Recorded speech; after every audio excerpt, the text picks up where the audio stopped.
Hey, how you doing? Welcome back to the channel. This video is a little bit different. This is like a vlog, right? It's like a getting to know you sort of a thing. And the title of this video is Luca on the AVM. Luca is my oldest son. He's 15. Hands up if you know what an AVM is. It's okay, neither did I until a few years ago. An AVM is a arteriovenous malformation. I'll put a picture up. Basically, so in your body, blood pumps through your heart through arteries to your body parts, right? It gets spread by capillaries and blood vessels, and then recirculated back by veins back down your heart, right? In an AVM, the arteries, blood vessels, and veins get kind of tangled up, right? Somebody described it like looking like a bag of spaghetti, all wrapped in each other and stuff like that. And the problem with an AVM is your veins and arteries operate the way they do and it regulates blood flow, right? High pressure blood gets pumped outwards. Blood vessels distribute blood, and lower pressure, much lower pressure blood gets returns, right? So Luca, my kid, has an AVM, and he has it in his brain, and it's large,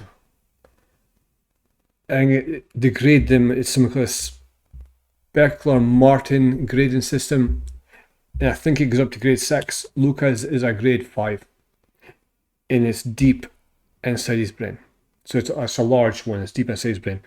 So basically, they can't touch it, right? We've looked into treatment, and we're still looking. I mean, it's a continuous thing because things improve constantly in medical technology, and information gets better constantly.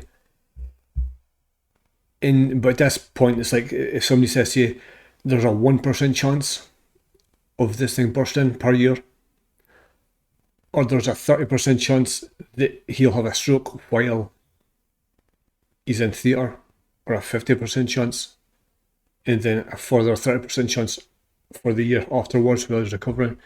I mean, what do you do at that point, right? You take a 1% every time. But it's a horrible feeling sitting in your hands doing nothing, right? Sometimes it feels better to do something, but then there's something you do is probably going to make it worse, right? So AVMs are rare, very rare, and it's even rarer to find them. Majority AVMs are found post-mortem. People die, they do a post-mortem, they find out they're an AVM. I mean, you can hit AVMs anywhere in your body, right? Anywhere. I, sitting right now, might have an AVM somewhere, and I'll never find out about it. You, sitting watching this, could have an AVM in your body that you will never know about. How we knew about Luca's is because Luca's is in his brain, right? And because it's a part of his brain that controls. I think the issue with Luca's is because of the size of it, it's sucking blood from his brain into the AVM. So a large vein running through the middle of it.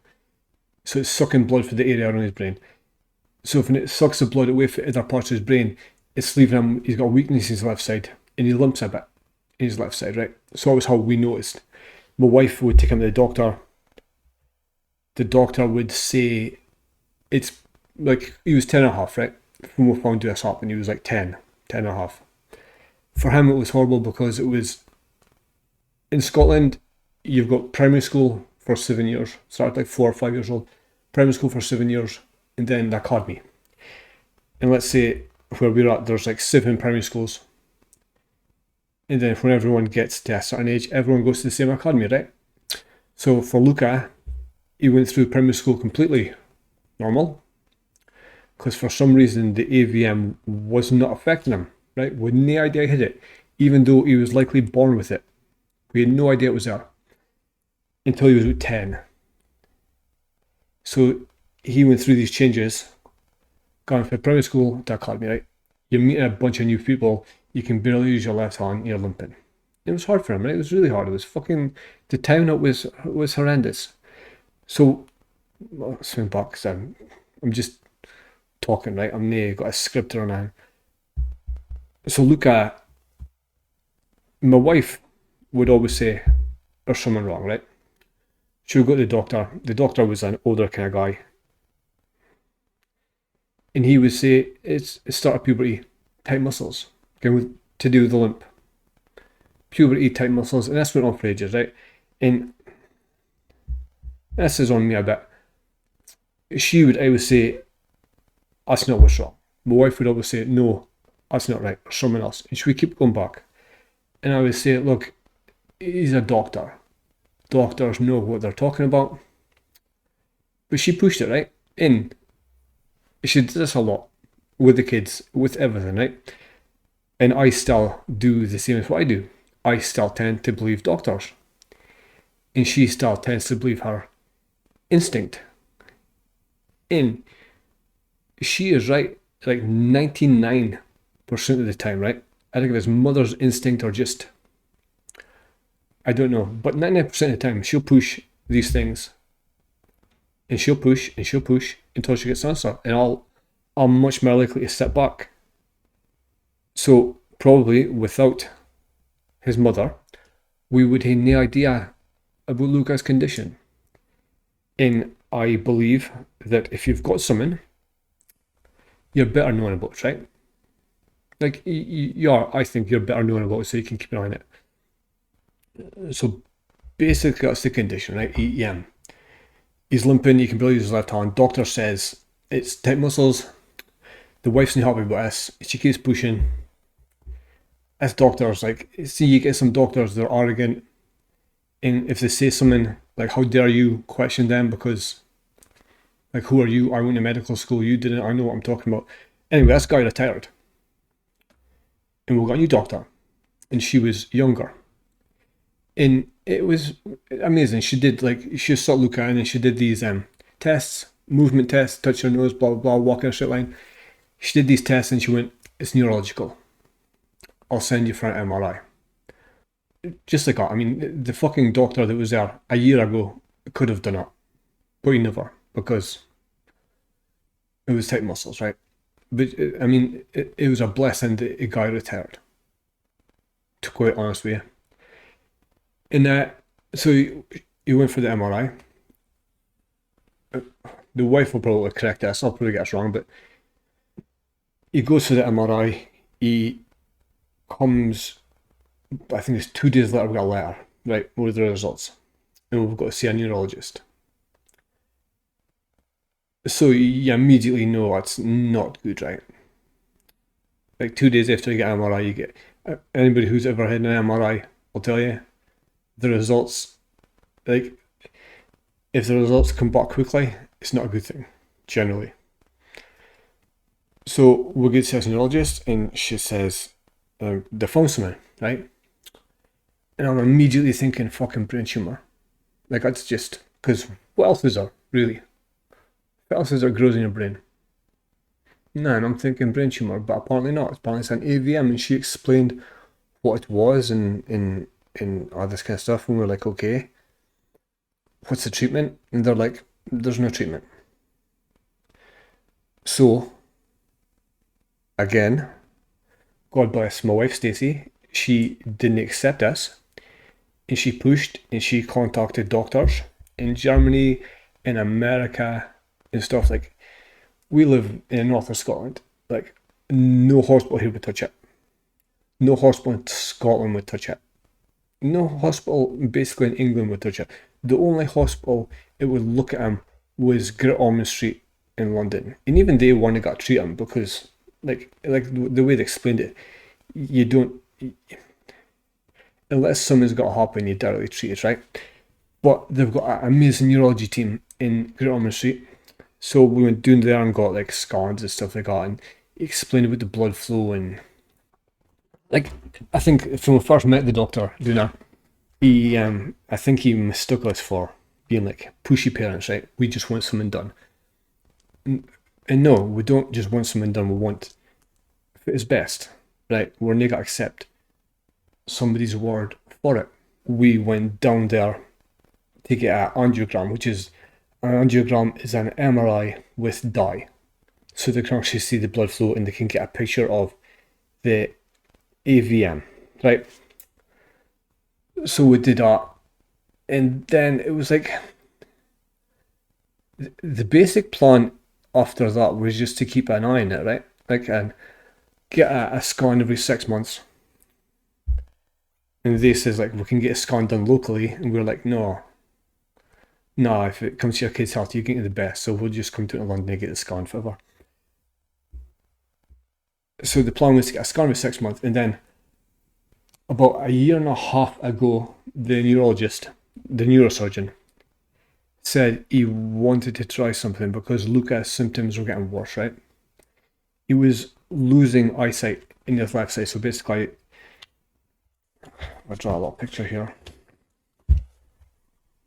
Let's see that's Luca's eye.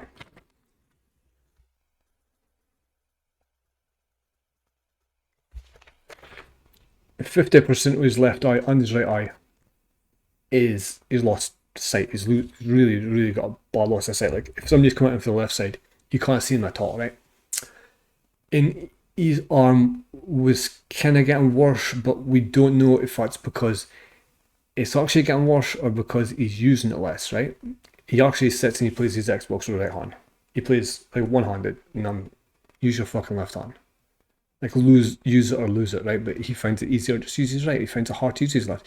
He can't use it, but he finds it really hard. The brain connection between the left hand and the brain, the arm's okay, you can use it on just the actual function with the left hand, the connection with his brain is not great. So he struggles to use it. We've got therapy and stuff like that. So a year and a half ago, Dr. James, the neurosurgeon, said he wanted to try something. He said he'd only used it in one AVM so far. He uses it in a condition they've got for the blood vessels shrink, and they use this technique to, who would you call again? Basically, what they're going to do was to take an artery from a part of his head and put it close to for the AVM was. So the AVM sucking blood out of that area of the brain. They were going to provide my blood to that area of the brain, right? And hopefully that'll like make up for the blood that the AVM's stealing. The risk for that was if you feed the thing, you could make it grow. You could make it progress, right? Because it's pretty stable right now. It's not progressing, it's not growing. So it was the danger, but it was about a year ago. A year ago this month, he got his head cut open in I guess brain surgery, right? He got brain surgery, which is horrible, mate. Like fucking 14-year-old. He got it done, and now it's a year later. We are going back to London tomorrow, as I speak, to get an angiogram just to see really how it's progressed. And I guess this video is a bit of background about that. It is like AVM awareness, right? Nobody really knows what it is that affects. It's rare, but it's not so rare. And it affects a lot of people, but probably most people don't know what it is. You get a doctor, this is a fucking tight muscle. Or you can get a whole life until something pops and you're gone, right? So if you've got any symptoms, I guess the moral of the story is if you think there's something wrong with your kids or yourself, don't take no for an answer, right? Always push. I mean, I was at one point I was like, and this might still be true. I actually says at least it's not cancer, right? I actually said that. I said to my wife, well, at least it could be worse. At least it's not cancer. And she says, but you can treat cancer.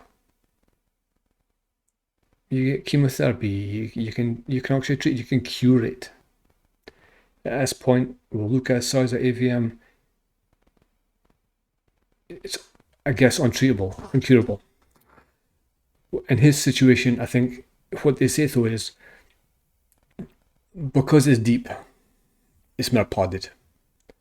Right, so it's safer because it's deeper.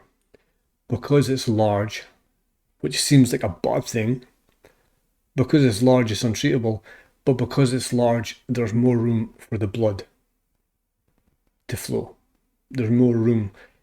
The danger of AVMs is, I guess, the regulation of blood. You get aneurysms, you get hemorrhages. I guess with his being large, or large, it is large. With his being large, there's less chance of that. Still a risk, but there's less risk than if it was small. But with being large, if it does go, it's worse. So it's like a fucking trade-off you get. Anyway, that's about it. I've spoken for fucking 17 minutes. Quite impressed. No notes. 17 minutes.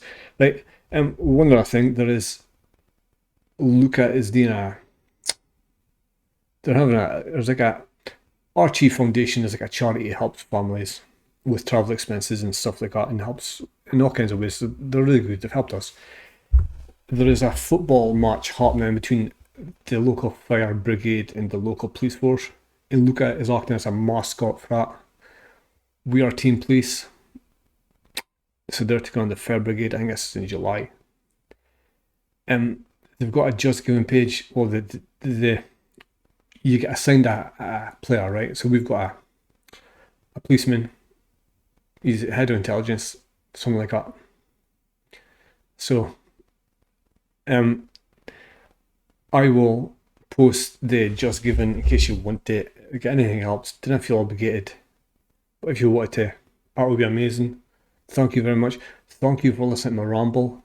Like I said, a lot of people probably go through this stuff and didn't even bother about it. Like, I never knew what it was until it affected me or affected my family. So that's it. Luca and the AVM. We're on our way to London tomorrow. A test, I guess. If anybody's interested, I will give you an update if I get back. I guess we can vlog a bit while we're down there. And yeah, thanks for listening if you did. Cheers.